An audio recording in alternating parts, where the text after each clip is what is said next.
Okay, Mansoor. Yeah. Okay, thank you very much. Thank you, Professor Naqvi.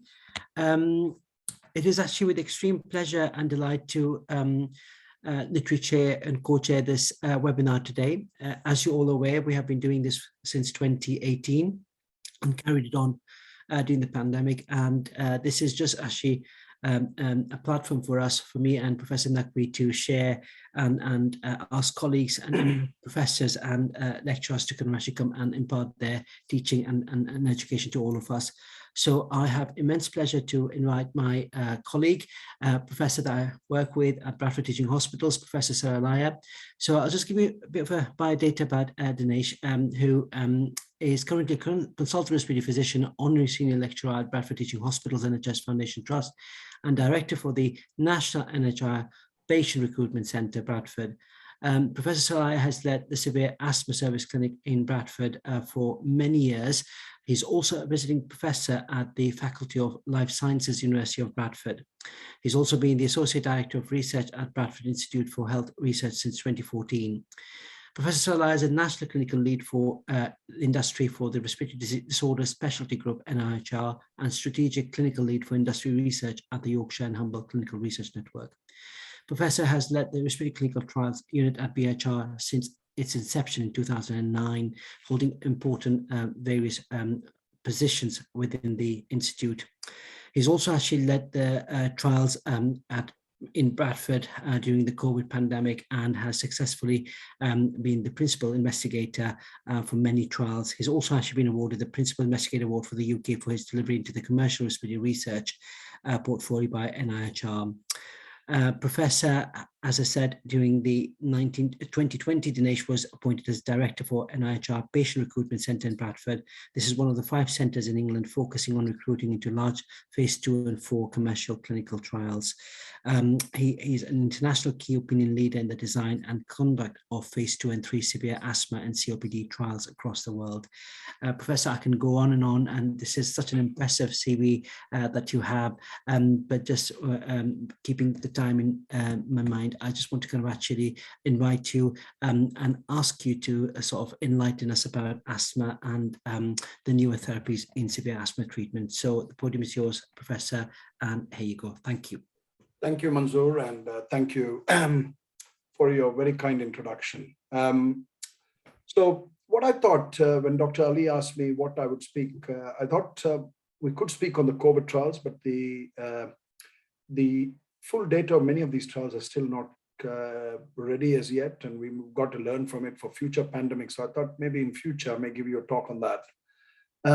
My area of interest has been severe asthma and the development of new science in the treatment of asthma. As you know, asthma is an airway disease, and conventionally we've been treating asthma with oral steroids and inhaled corticosteroids and long-acting beta-2 agonists and short-acting beta-2 agonists. But in the last 15 years or so, the world of asthma has been revolutionized by the introduction of injectable biologics. And the next phase would be the introduction of inhaled biologics, for which I've been involved in the global trials as well. So I think the scene for asthmatics to achieve a cure and have virtual symptom-free life is not far away. We are on the cusp of revolutionizing the treatment of severe asthma and the huge strides that we've made. So I presume a lot of these, the people who are attending this meeting are trainees or doctors in the early career. So I think asthma for them is basically variable airflow obstruction. So there is airways obstruction, and the commonest symptom you see people with asthma is wheeze, shortness of breath, and a cough. But the classical symptom, how it varies from patients with chronic obstructive pulmonary disease, or COPD as we commonly know it, is that asthma airflow obstruction is variable. So it can vary from day to day, time, night and day, or from season to season. It has worsening periods, and very much like diabetes, has troughs and plateaus. It is also reversible. So when you give steroids, lung function improves. When you give bronchodilators, lung function improves. So the lung function, as you see, the airways on the right-hand side of that is very narrow. As it opens up, it widens up. So that results in an increase in lung function. And the commonest lung function that we use in patients with chronic asthma and acute asthma is peak expiratory flow rate. And the reason why we do a peak expiratory flow rate, I will explain later in my talk, is much better and a reproducible measure of lung function in an acute setting than an FEV1 or a forced expiratory volume in 1 second. So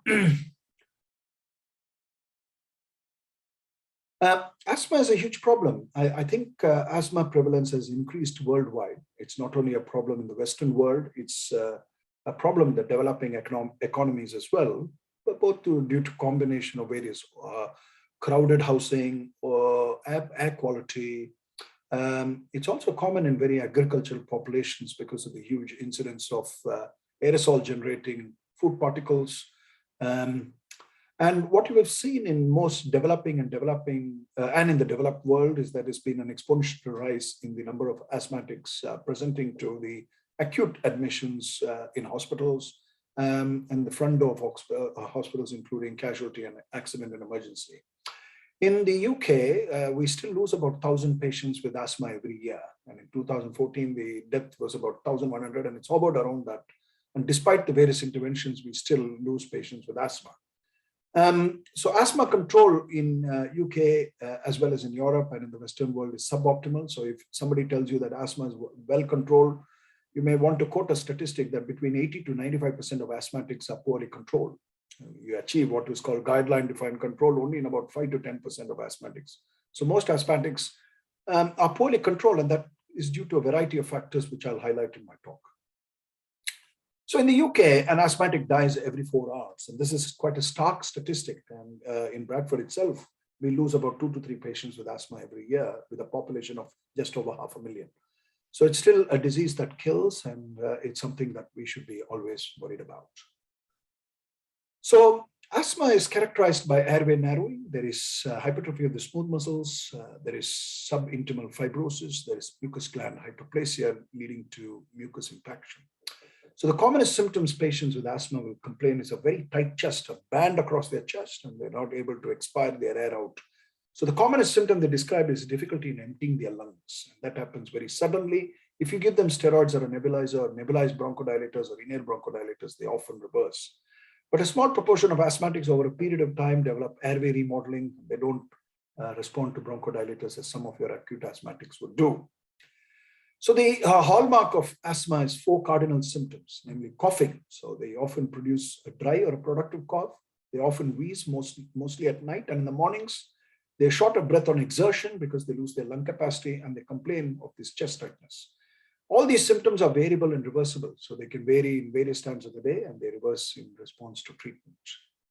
And there are specific triggers, and commonest triggers that we see in day-to-day practice is house dust mite or mold in the house. Exercise-induced asthma is quite a stark type of asthma. Viral upper respiratory tract infections, we see more asthma exacerbations in the winter and in exposure to cigarette smoke. So when there's a partner or a person in the house smoking, that can worsen asthmatics who live in the same household. There is also a link between 2 other factors, menstruation. So there is perimenstrual asthma. Asthma tends to get worse just before the menstrual cycle or the period when there is bleeding.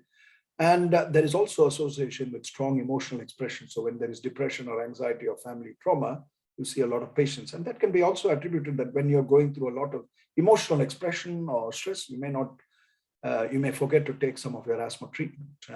But it's also associated with the risk of worsening asthma control. So symptoms of an asthma attack, those who work in accident emergency, acute admissions units, those who work on the front end and in respiratory wards, you will see that most patients are extremely breathless. They can't speak full sentences in one breath. They are tachypneic, they are sweaty, they can have a tachycardias. In extreme asthma, you can also detect a pulsus paradoxus.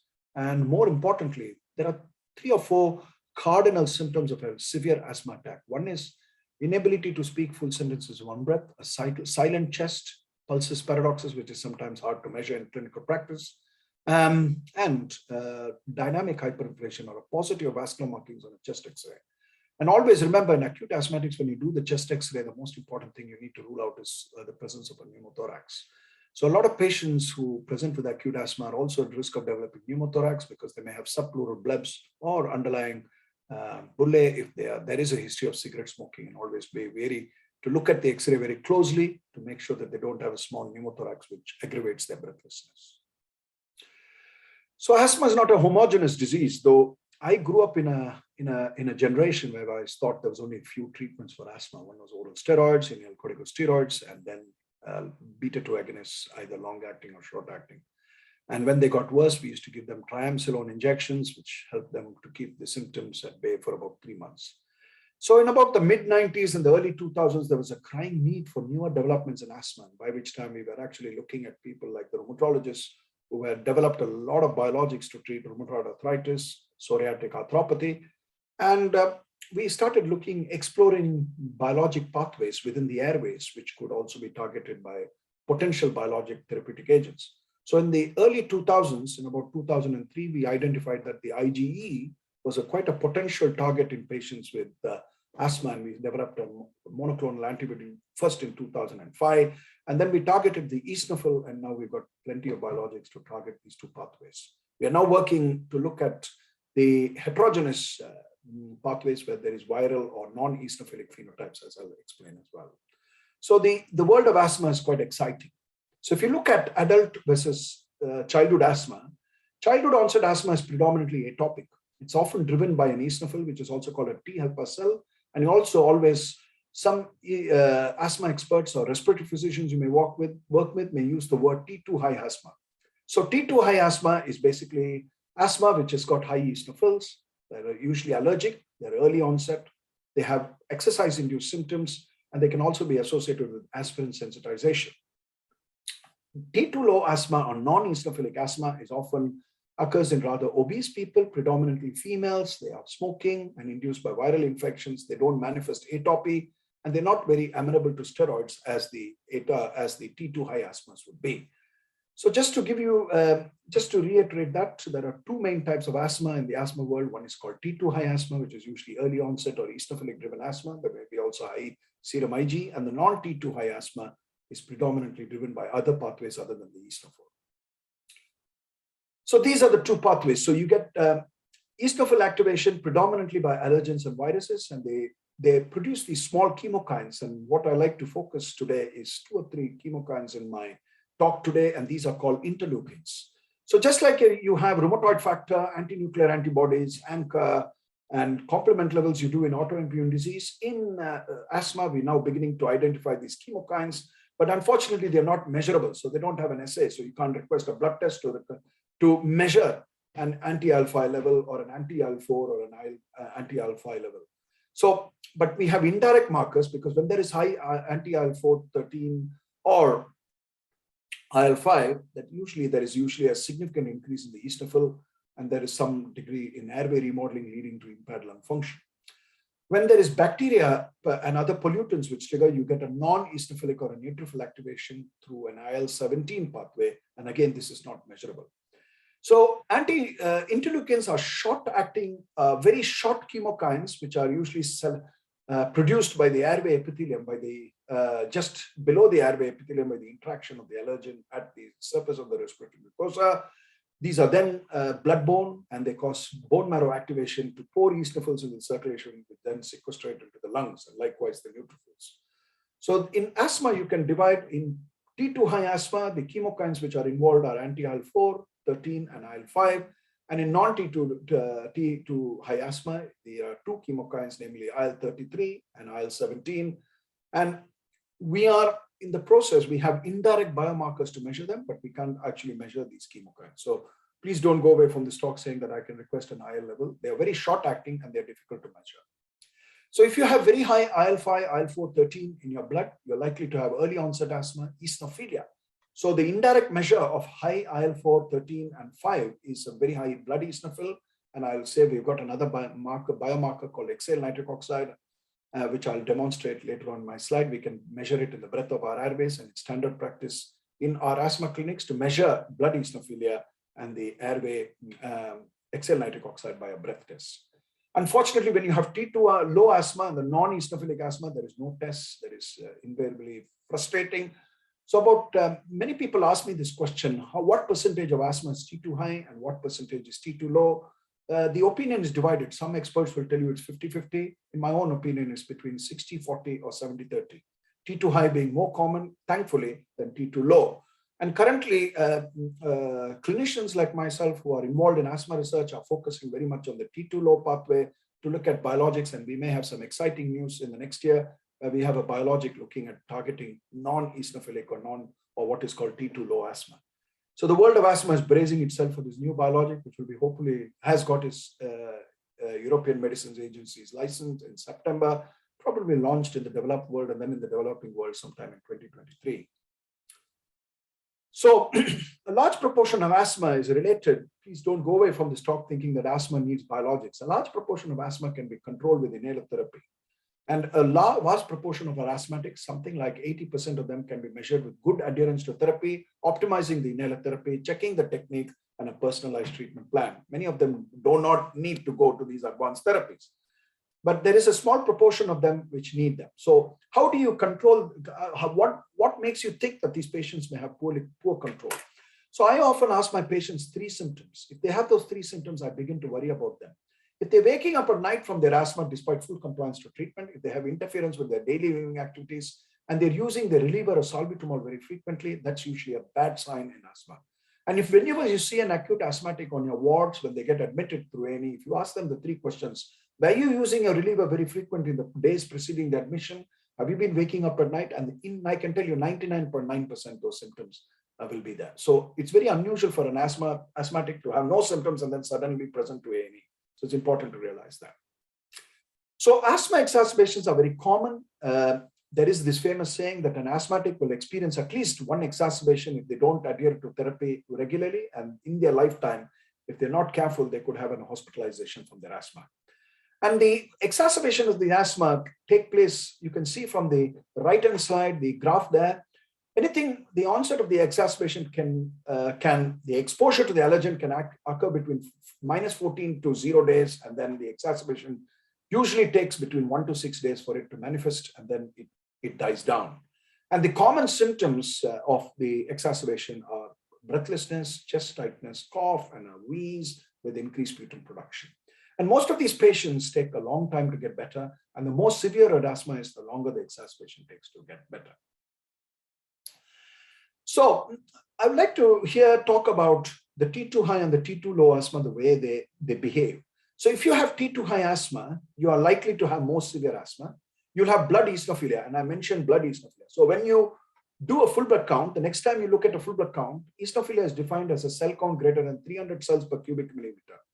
So in the UK, if you have an eosinophil count greater than 0.30 or 0.3, then that is eosinophilia. If it's less than 0.10, definitely less than 0.15, sorry, it's definitely non-eosinophilic. Anything, the jury, we're just thinking out how we stratify these patients between 0.5 and 0.30. And remember, eosinophilia is a point of time test. So sometimes measuring multiple eosinophils will give you a better count, better feeling on what type of asthma is. I was talking to a colleague the other day who was discussing a patient with me. He's a non-asthma expert, and I was actually explaining this particular phenomenon, what is called corticosteroid insensitivity. What does this mean? Every one of us have a different ability to metabolize corticosteroids. And I'm sure Dr. Ali, as a renal physician, uses immunosuppression in his renal transplant patients, and you need to use different doses of corticosteroids for different patients. Why? Because we have different features. The metabolism of the corticosteroid varies from person to person. So there is no one size fits all. But there are endogenous factors within our body which make you less corticosteroid sensitive. And it's very important to know these. So if you've got a concurrent bacterial infection, it becomes less corticosteroid sensitive in your airways. If you've got persistent allergen exposure. So I saw a patient the other day, he's acquired 2 new cats at home. And despite oral corticosteroids and inhaled corticosteroids, he's not getting better. So I asked him, what's happening? What has changed in your house? They've acquired a new wood burner and wood fire burner, and I've got 2 new cats. So when you measure his allergen to the cats, it's sky high. So I said, you're not going to respond to these inhaled corticosteroid till you get rid of the allergen. And then you have patients who are obese, pregnant, and vitamin D deficient. Very, very interesting. Vitamin D deficiency, as you know, got a lot of prominence during COVID, especially in the developing world. People were taking high doses of vitamin D thinking that there is something involved with the T cell function. So we think vitamin D deficiency does affect some of your corticosteroid sensitivity, and obesity makes you less corticosteroid sensitive. So there are coexisting illnesses as well. So if you have underlying obstructive sleep apnea, obesity, pregnancy, if you're smoking, all of them make you less corticosteroid responsive. So it's important to remember, the next time you see an asthmatic who's not responding to the steroids, think of these. So in clinical practice, we use 3 biomarkers in asthma. I've already explained eosinophil in the blood count. I've explained serum IgE. Serum IgE can again be measured on a bioassay, just like any autoantibody screen. You can measure serum IgE or serum IgG. But what we do now is fraction of exhaled nitric oxide when we do it in our clinics. And I'll explain that in a moment. So fraction of exhaled nitric oxide is a good way of measuring airway intrinsic nitric oxide synthase activity. So what happens if you have eosinophil in your airways? The metabolism of these eosinophils in the airways produces exhaled nitric oxide in your exhaled air. Now, if that exhaled nitric oxide is measured through this simple device here on the top end, so what you need to do is you need to put the mouth, there's a special mouthpiece with a filter, you take a deep breath in and blow out steadily for about 5 seconds. The machine then calibrates the amount of exhaled nitric oxide in your exhaled breath, and it measures it as parts per billion. Now, generally we say if you have an exhaled nitric oxide level less than 25 parts per billion, that is usually negative. But now international and national guidelines are looking at an exhaled nitric oxide at diagnosis of asthma of greater than 50, very strongly predictive of asthma. So the European Respiratory Society has not recently produced an algorithm looking at the diagnosis of asthma. And if you have an exhaled nitric oxide level at presentation of greater than 50, it's very strongly indicative of underlying asthma. Whereas if you have less than 25, when you're not on inhaled therapy, then it is probably less likely that you have eosinophilic asthma at least. Exhaled nitric oxide can also be used to monitor therapy. So if you start somebody on inhaled corticosteroid when they have a baseline exhaled nitric oxide, which is very high, and they continue to have a high exhaled nitric oxide, the first thing you need to ask them is, have they been compliant to their inhaler therapy? But very rarely, if they, despite compliance to inhaler therapy, you can have what is called a very high interleukin 13 I measured. That usually drives very high exhaled nitric oxide levels in our blood, in our breath. That needs another targeted therapy, which I'll talk about. So there are three biomarkers in asthma. Blood eosinophils, very easy to measure. So you can just do a blood count. Any lab in the world will be able to measure a blood eosinophil for you. Sputum eosinophils are much more complicated, and they are usually used in specific centers. Generally, if you count 100 cells on a sputum field, if you have a sputum eosinophil count of greater than 4%, then that is usually considered as very strongly predictive for underlying eosinophilic asthma. And finally, I talked about exhaled nitric oxide levels. So in our clinical practice in the UK, we use blood eosinophils, serum Ig, and exhaled nitric oxide. And sputum eosinophils is done only for trial purposes. And I do use it in some of my clinical trials when I look at more advanced therapies in asthma. So total Ig is a good marker of asthma. It usually correlates, very high Ig levels always correlate with increased incidence of allergic asthma. So many people, this is the mini right peak flow meter, and my research in the mid-90s was very much focused on looking at the peak expiratory flow rate in asthma. And this peak expiratory flow rate is a measure of dynamic airflow obstruction. So if you have a peak expiratory flow rate, which is low on presentation, and you start patients on therapy and it progressively increases, that usually is a marker of very good response to therapy.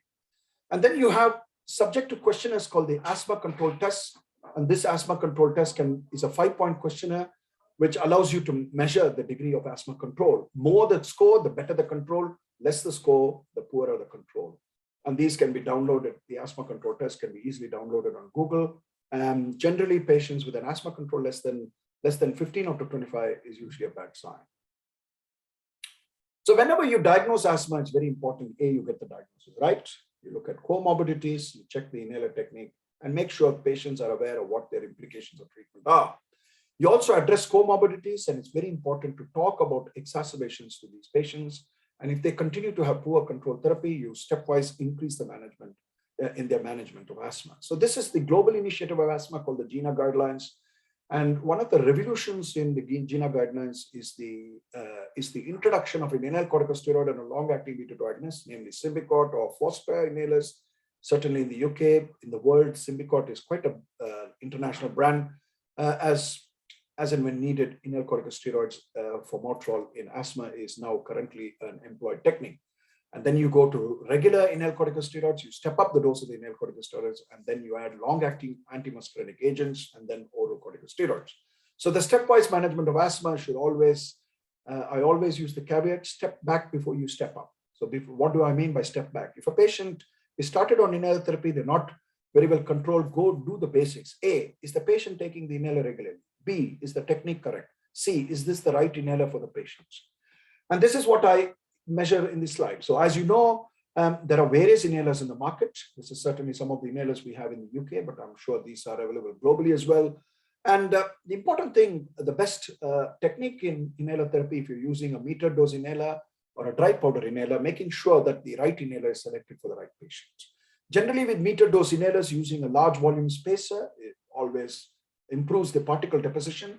And very often trainees ask me, what is with a single puff of an inhaler like with an MDI, what percentage actually goes into the lung? It's between 15 and 20%. So there's a large oropharyngeal deposition, which then gets metabolized through first-pass metabolism. And so again, when patients ask you, are steroids going to affect my airways or my systemic circulation? Yes, they do in some proportion of patients. So I think the most important thing to ask about is when you see a patient for the first time, we always ask about symptom control. And the warning signs when I look at any asthmatic for the first time is that if they've been hospitalized in the last year, if they're needing multiple courses of antibiotics or steroids, then my alarm bells are ringing. And those are the patients we usually focus very greatly on. When you look at them, about 1 in 4 asthmatics require high intensive treatment. So again, I want you to go out of this talk thinking that a vast majority of our asthma patients are well controlled, they can be easily treated. But about a quarter of our patients require closer attention. And actually about less than 4% of our asthmatics have genuinely severe asthma. And why I say that, this is therapy refractory disease due to intrinsic metabolisms or pathways within the disease, which make them refractory to treatment. So it is important to remember, it's only a small proportion of our patients have severe asthma. And the severity of the asthma is given by guidelines. So if patients have poor symptom control, so they're waking up at night, they're waking up, interference in daily living activities, using the reliever frequently, they've had 2 or more courses of oral corticosteroids in the last year, they've had 1 exacerbation needing hospitalization to ICU or being mechanically ventilated, or they have lung function, FEV1, post-bronchodilator FEV1 less than 80%. And if they require high-dose corticosteroids. So it must remember, if patients are on multiple drugs, 3 or more classes of anti-asthma treatment, and they've needed systemic corticosteroids for more than 50% of the last year, they would quantify as severe asthmatics and they should be under the care of a severe asthma expert. About 80% of my patients have been on oral corticosteroids or on tapering oral corticosteroids before we trial them with biologics, which are available in the market. Now, I work like Dr. Ali in the city of Bradford, which is right in the center of England. If you were catching a train from London to Edinburgh, you probably have to go through York, which is not far from Bradford. And again, Bradford is an interesting city. It is one of the youngest cities in the country. It has a very high respiratory burden, about 1.5 times the national average of asthma. It also has a very high smoking incidence. So the respiratory burden in Bradford accounts for 30% of all admissions coming through accident, emergency, or casualty. So out of that, about significant proportion, about 30 to 40% of these patients are asthmatics or airways disease. So there was a crying need for research in asthma, and that's what we've done in Bradford. We started the Bradford Institute for Health Research in 2007 and the Respiratory Clinical Trials Unit in 2009, with an ambition to bring newer innovative treatments to the city of Bradford, when population and it endeavors what the government aspires to bring treatments to patient populations that need them the most. So I talked about 2, and I won't go too much for the non-asthma doctor. This is a bit of a complex pathway. What I like to say is the complex interaction of the allergen on the surface of the respiratory mucosa produces short-acting chemokines called interleukins. So the important word to remember is interleukins. And these interleukins either stimulate the eosinophil or they stimulate the neutrophil. Today, we have very, very innovative pathways to treat the eosinophil-driven or the T2 high disease, but we are developing pathways to also treat the non-T2 high disease or the non-eosinophilic pathways.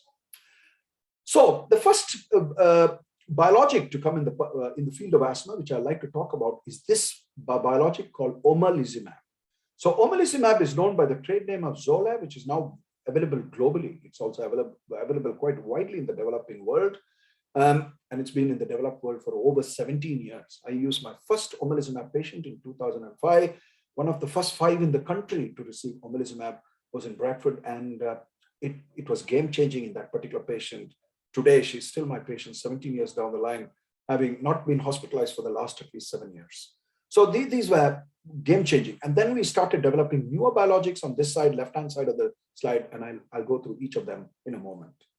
Coming back to anti-IgE. So this is Xolair. This is there. It comes as an injectable. Now it comes in an auto-injector. So what Xolair does, it's actually a murine-derived monoclonal antibody. It binds to free circulating IgE with a minimal risk of anaphylaxis. And what it does is very interesting. It's a very clever way of acting. It basically binds to the molecule of IgE and changes its shape. So when you have IgE-driven disease, the allergen, let's say if it's house dust mite, binds to the IgE, and the IgE then binds to this fragment or this receptor on the surface of the mast cell, which then breaks down the mast cell to release your histamine and all the prostaglandins, which then cause the pathway of asthma. So when you take anti-IgE, the anti-IgE binds to the free circulating IgE and changes its shape. So from a Y-shaped structure, it becomes a double Y, and this double Y cannot bind to the receptor on the surface of the mast cell, thereby it cannot degranulate. So this is very well illustrated in this slide. So what happens is the plasma cell is the one which produces your immunoglobulins, as we know that plasma cells produce your immunoglobulins. And what happens when you give omalizumab, which is given in the form of an injection either into your thigh or into your buttocks or into your arm, it binds to the free circulating IgE within a matter of seconds. This free circulating IgE changes shape, so it can't bind to the surface of the mast cell. Thereby, the degranulation of the mast cell is reduced. Thereby, your histamine and prostaglandin secretion is reduced, reducing the degree of allergic inflammation, thereby reducing exacerbations. So it works in a very, very good way. Unfortunately, it has a limitation. So it's guided by this table. So if you have a very high IgE or a very high body weight, then it may exclude you. So the cap for the IgE is 1,500 Ku per liter. And the body weight, as you can see, the heavier you are, it may exclude you from IgE. That's because the amount of IgE that we can give you without any toxicity is very much bound by the amount that we can give. And the maximum dose we can give of IgE is 600 milligrams. That is 4 injections every 2 weeks. So it's very, very important to remember that. So if you're low body weight with a lesser IgE, you're likely to do less omalizumab. But if you're very heavy and with a very high IgE, you may either be excluded or you may need very high doses of omalizumab. So again, we were one of the first centers in the UK to produce some of the evidence of omalizumab in real life. And this is data produced in the European Congress in 2011. And what it definitely showed is that when you gave omalizumab to patients with allergic asthma driven by IgE, you could reduce their steroid requirement by 50%. So if you needed, let's say, 4 courses of oral prednisolone in the last 12 months, it reduced to 2. If you were taking 10 milligrams of oral prednisolone continuously, it reduced to 5. So that evidence was rather compelling that this was working in the rightly selected patients. But it also showed that it impressively reduced your hospitalization. So in the responders, the hospitalization reduced by over 90%, the bed days reduced by 95%. And if you show this to a manager who's managing beds in asthma patients in the whole body, this is like music to their ears. So today in Bradford, we don't see a lot of our biologic patients actually coming to hospital, very rarely. So most of the patients who come to hospital are what is called biologic naive patients. None of our biologics actually attend hospital. So this is a huge cost saving to the NHS in terms of hospital days, ICU days, and of course, morbidity and mortality. So APEX-2 was the largest study, which we then published in 2014 across the country. And this included the Royal Brompton, the Birmingham Hospitals, the Northwest Lung Center. And we recruited about 250 severe asthmatics managed in these severe centers. And even in the severe asthmatics in the responders was about 50 to 60%. What was very interesting in this very severe population, if you responded, you were able to reduce your corticosteroid requirement by about 60%. So you can see statistically, it was quite significant that the corticosteroid reduction was impressive. So based on the results of the real-life evidence in the APEX-2 study, omalizumab is now used as standard of care when you have raised IgE with multiple aeroallergens on a skin prick test on a RAST. So what happened around this time, in around 2013-14, we started getting involved in anti-eosinophilic therapies in Bradford. And that was the first company to bring this was GSK. And what they said is that if you have very high eosinophil counts, you were at risk of developing severe asthma with recurrent exacerbations and were needing higher doses of corticosteroids.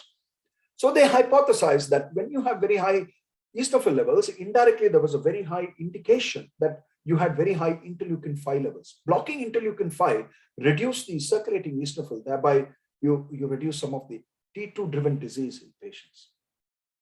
And what we did at that time was to launch this product called Nucala or mepolizumab. Again, very proud that Bradford took part in the first trial called the DREAM study, which was actually a dosing study. And mepolizumab was actually on the shelves of GSK. It was tried in atopic dermatitis, it didn't work. But the Leicester group said, why don't we try this in allergic asthma, got it off the shelves. And today it's been a revolutionized medicine in the UK with over 10,000 patients on omalizumab in the country. So this is quite a revolution in the time of what it did to asthmatics.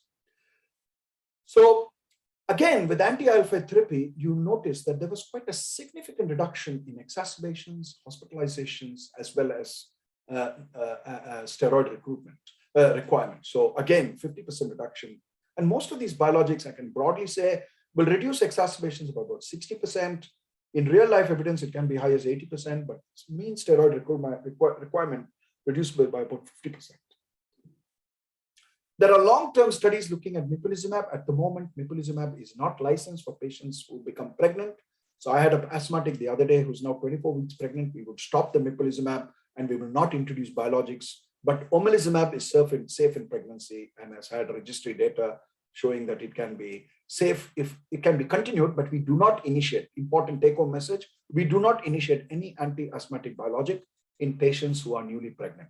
But if you become pregnant while you're on omalizumab, you will continue that, but on mepolizumab, we will stop the therapy because we do not know the long-term safety effects. It's being studied as we speak. So about 2 years later in 2017, we got benralizumab, which is an anti-IL-5 receptor antagonist. So here it prevents the IL-5 from binding to the receptor to trigger off the eosinophil production in the bone marrow. And this showed that benralizumab not only by shut the circulating eosinophil, it also stopped the bone marrow from producing extra eosinophil. So it was a much more powerful agent. And what was also different with benralizumab, it was mepolizumab had to be administered every 4 weeks, subcutaneous 100 milligrams. Benralizumab was a 30 milligram injection, much smaller, given every 4 weeks for the first 3 injections, and then given every 8 weeks thereafter. So benralizumab got licensed in 2017, and in 2017, we had 3 anti-IL-5 agents: mepolizumab, reslizumab, and benralizumab. Reslizumab never took off because, as you saw, it was an IV administration. And in hospitals, bringing patients for IV is so challenging. So these 2 other, mepolizumab and benralizumab, are widely used in the UK because they can be initiated at home and self-injected. So who will you consider for anti-IgE and who will you consider for anti-IL-5? So if you have allergic eosinophilic asthma with a high IgE level and you have multiple aeroallergen exposure, about 20% of asthmatics will meet the requirement for anti-IgE. If you have allergic eosinophilic asthma with not very high IgE or very high IgE which does not fit within the dosage range and a high blood eosinophil count with high exacerbation frequency, then you'll use anti-IL-5. And that's a 50% overlap between the two. That 50% overlap, we prefer anti-IL-5 to omalizumab. Why? Because shutting the eosinophil is far more effective than shutting the IgE. So today in our clinical practice, for every 10 patients we initiated a biologic, 8 will initiate on anti-IL-5, probably 1 to 2 on anti-IgE. So these are the studies, and I won't go too much into this, but what we really know in real life that we have now been able to establish with all these biologics is that you're able to reduce their hospitalization, you're able to reduce death, you're actually reducing burden of inhaled corticosteroid and oral corticosteroid therapy. And we hope by reduction in exacerbations, we're actually improving quality of life as well as improving their lung function in the long term. Now, the mother of all these biologics, which I talked about, is something called tezepelumab, which is called thymic stromal lymphopoietin. So thymic lymphopoietin is basically a chemokine which sits above the interleukins produced at the airway epithelium, which directly signals the bone marrow to pour these inflammatory cells, both lymphoid and T2 cells, into the circulation. And by shutting out TSLP, as we see in this last slide, will actually shut everything below that. So what we think is shutting down TSLP with a biologic may obviate the need of even an anti-Ig or an anti-alpha. And from next year onwards, when the TSLP pathways are launched, we think this will be the mother of all biologics. A biologic required every 2 weeks in some of the very allergic patients and every 4 weeks in a vast majority. And we think that this will be the answer for all our biologic needs. So we are currently taking part in a large study looking at the efficacy called the Navigator study and a Wayfinder study looking at the steroid reduction with these biologics. So what we want to aspire with these biologics is that we accept that, that oral corticosteroids are risky. They cause osteoporosis, they cause hypertension, they cause diabetes and cataracts. What we aspire to do is give the first dose of the biologic at day 1, give the second dose at 4 weeks and start reducing oral corticosteroid therapy at that time. And so that by the end of 6 months, if they do not have endogenous adrenal corticosuppression, we would wean all these patients of oral corticosteroids. What we are finding in real life, a lot of these patients who have needed repeated courses of oral prednisolone do have endogenous cortisol suppression, i.e. they have a cortisol, 9 AM cortisol level less than 350 nanograms per liter. And thereby it is really very careful. One needs to be really careful in reducing the steroid without a short synaptic test. So these patients we generally rule if they're less than 350, we do a short synaptic test. If they show a good response, we will start weaning them. But if they do not show a response to the short synaptic test, you need to weigh the benefit and the risk of continuing them with oral steroids, but maintaining them to the least possible dose till their adrenal corticosteroid axis is not completely suppressed. So finally, if you have T2 high disease, you got at least 3 biologics in the market today. We have benralizumab, we have reslizumab, and we have omalizumab. A new one called dupilumab was launched in February last year. And dupilumab is an anti-alpha IL-13 agent in patients who have failed a trial of an anti-alpha. So in the UK, if you failed mepolizumab or benralizumab, and you're not on oral corticosteroids, you have a high FeNO and impaired lung function, and you have nasal polyps, dupilumab virtually wipes it out. So today, patients with asthma who have got nasal polyps who cannot smell have got their smell back, and they do not need repeated nasal polypectomies. So we are in the era of revolutionized medicine in asthma. And by selecting the real phenotype of these patients, we can make a life-changing position for them. So my last slide is to a concluding slide. Asthma is not an homogeneous disease, it's an heterogeneous disease. You have eosinophilic inflammation and non-eosinophilic inflammation. We have got a variety of biologics to treat them. Plus we have oral therapies and inhalers, but always remember the mantra, step back before you step up. Check the patient's understanding else, check we've got the diagnosis right, make sure that they're compliant to treatment, and then think of alternative newer treatments for asthma. Thank you so much. Thank you. Thank you very much, Prof. That was really well on time, actually. Thank you. That was a fascinating overview talk on asthma, right from the basics to the classification to medications and to the biologics. So I think that was an excellent presentation. Thank you very much. I have got some questions for you. I just want to kind of actually ask my co-chair, Professor Naqvi, if he's got anything to add or to share about the presentation in general. Thank you. No, I think it was an excellent presentation. If you can stop sharing, Prof, we can take the audience as well. Yeah. We have got some questions, Prof, that I will, and I think we've got some perhaps asthma experts in our panel as well. Sorry, in our audience. There was a question about tezepelumab, which has been launched in the UK, and the question was whether this has been launched in UK. So I think the question was actually tezepelumab launched in US. Has that been launched in the UK? I think you talked about it, isn't it? So there is a couple of interesting questions. One about dupilumab leading to peripheral blood eosinophilia. And I think that's spot on, I think. Yes, again, my biggest question to the developing world, where eosinophil can be protective against helminthic infections, we do not know. In the Western world, we don't know the implication of suppressing. In last winter, I gave a talk in India about biologics, and a very valid question was asked. By wiping out the eosinophil in the circulation, have we studied what is the harmful effect in the developing world? I guess that is a jury's out, and I don't have the experience. I have to admit myself, because even in a city like Bradford, I've not come across the harmful effects of suppressing the eosinophil as yet. But coming back to the point of tezepelumab. Now, tezepelumab is going to work. So the question is, it is going to work in the non-eosinophilic asthma. So I mentioned there is a lot of treatment in eosinophilic high asthma, but we do not have any treatment apart from azithromycin or long-term steroids. But we know that in tezepelumab, if you were, particularly in patients with medium dose high corticosteroids, inhaled corticosteroids, tezepelumab results in a marked improvement in asthma control, reduction in exacerbations, even in patients who do not manifest eosinophilia in the blood. So coming back to its license, it has already got a license in Europe.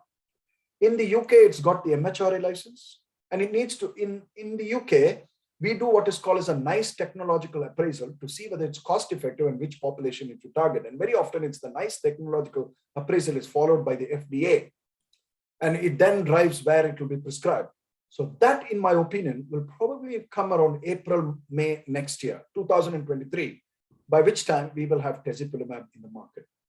Okay. I've been fortunate enough to use tezepelumab in some of my asthmatics through the trials. And in the selective phenotype, and I have to say selective phenotype, here again, trials differ from real life. So I see both worlds. I treat real life asthma patients, I look after trials. In trials, you get a very pure population. People have never smoked.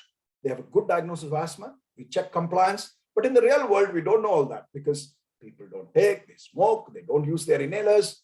Whereas in remote technology and through artificial intelligence, we can check their inhalation profiles, their techniques very, very easily. So that's the difference between real life and trials. Coming back to the question of dupilumab, I think it's a very potentially great biologic.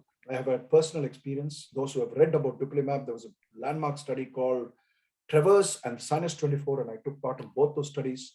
And those studies basically virtually prove that if you have severe asthma with chronic rhinosinusitis or nasal polyps, that was the phenotype you would use it in. Unfortunately, in the UK, it has been subscribed as second-line therapy. I cannot prescribe it as first line in the NHS. Only if a patient is, and in a large unit like mine, one of fourth largest, biggest unit in the whole of Yorkshire, we have got only 2 patients on dupilumab. So I think for the developing world and the rest of the world, certainly in Europe, dupilumab is used much more than what is used in the UK. It's because of the NICE technological appraisal for us. So I think for those people who are practicing asthma and who have listened to some of the great works, even in the USA, I think this is a very exciting time for us.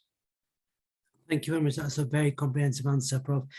There was a question about the use of biologics in all trimesters of pregnancy. I think you have answered some of it, but yeah, I wouldn't initiate a biologic in a patient who's been told that she's pregnant, because the safety data, even with omalizumab in new initiation, is not that. So if somebody admits to you that you want to initiate a biologic and say that I'm not pregnant, I would wait till the completion and also talk about breastfeeding. We do not know whether this causes the breast barrier as well. So I generally tell my patients, give it 3 months after you have delivered, and if you decide not to breastfeed, we will initiate biologics. You must remember that the peripartum period and the postpartum period can be quite tricky for these patients, so it's important to stabilize their control and then bring them. I generally restart biologics if they have been stopped only after 3 months after the delivery of the child and when they've decided not to breastfeed. Okay, there is also a question, some studies are using periostin for predicting efficacy of biologics. Very interesting question. Yeah, excellent, whoever asked that question. Periostin is it's basically, I didn't bring it in because it's still used as a lab technology and it's lost favor. Whereas inhaled biologics, so that inhaled biologic gases are now being in favor. Periostin is basically a marker of interleukin 13. And those who know about periostin, they must have heard of a drug called tralokinumab, which was actually failed to achieve its primary endpoint. So I was involved in a study looking at tralokinumab with periostin levels. So if you have very high periostin levels, it also tends that you'll have high FeNO and high IL-13. Unfortunately, tralokinumab didn't meet the primary endpoint in studies, and it's been abandoned as a drug, investigational drug. So it never went beyond phase 3. In terms of where we stand with periostin, it's probably lost its repute because we now know an indirect measure of interleukin-13 is a very high FeNO and impaired lung function. So so coming back to the phenotype, who's the phenotype I think will respond to dupilumab? Severe asthma, not oral corticosteroid dependent, high FeNO greater than 50 ppb, and an impaired lung function. So if they've got impaired lung function and high FeNO, that's the phenotype we should be given dupilumab to. And if they have coexisting polyps or sinusitis, it works magic on them. So again, I have much more trial experience with dupilumab. Again, it's a very pure population. I've just started using it within my clinical practice. So maybe in a year's time, I'll see how it works. But I'm very excited about dupilumab.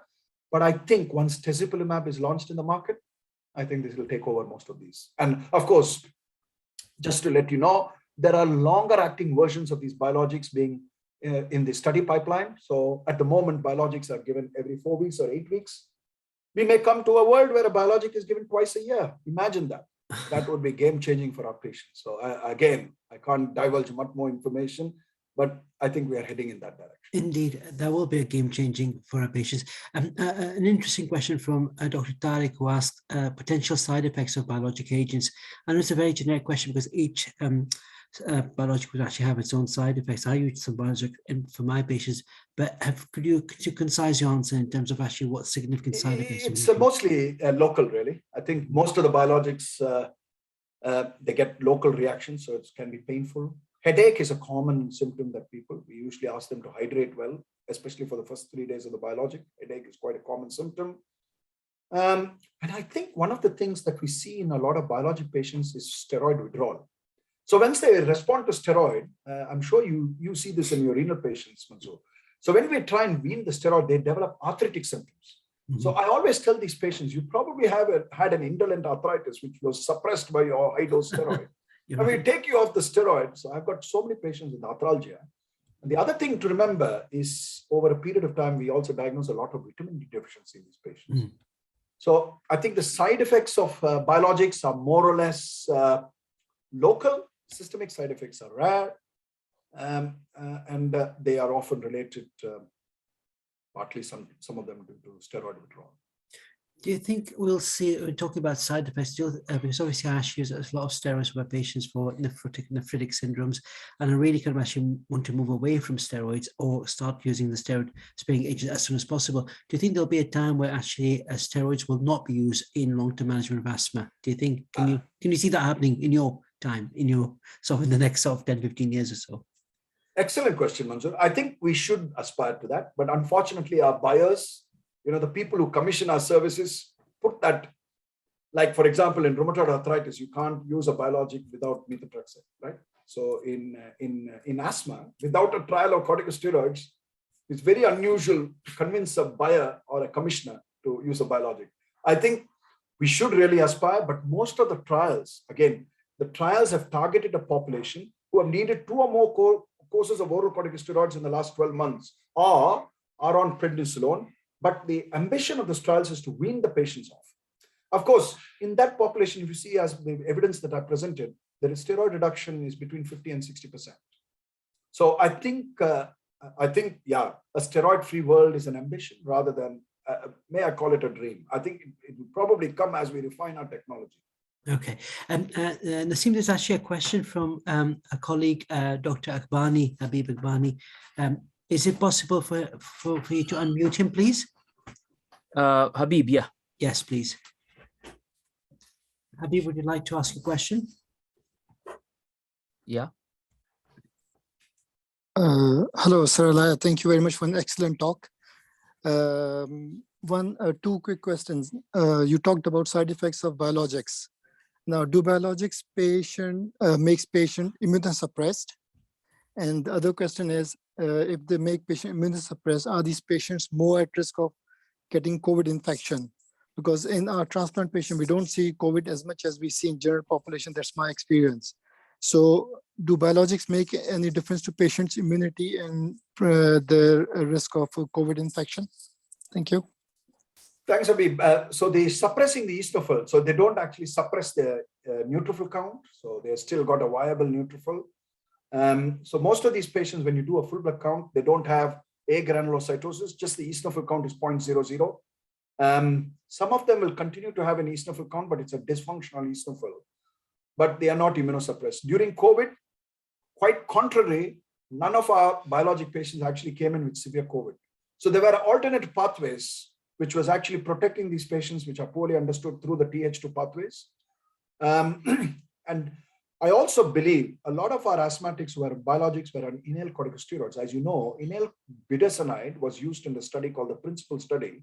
And that's a separate talk looking at prevention of severe COVID. Inhaled corticosteroids definitely had a role to play. So we didn't see a lot of, in fact, throughout the entire COVID pandemic, we probably had only 1 or 2 biologic patients coming with severe COVID, and they didn't require ventilation. They didn't even go on CPAP. So it was quite a protective. And in terms of immunosuppression and getting secondary bacterial infections, it was extremely rare. Yeah, I mean, I think Dr. Akbani would actually remember, Habib, we've done an overview of our mortalities for transplant and hematology. Actually, I led on that. And we had a lot of that amongst the dialysis patients. I would say 24 to 25 patients in the last 2 years during the peak of the pandemics, whereas we only had 3 transplant deaths due to COVID, actually, amongst a large cohort of transplant population who actually were in and out of hospital. So I'm not sure that what you've said probably would explain why we've actually had some protective sort of mechanism now. Transplant patients were immunosuppressed, and most of them were some on biologics as well.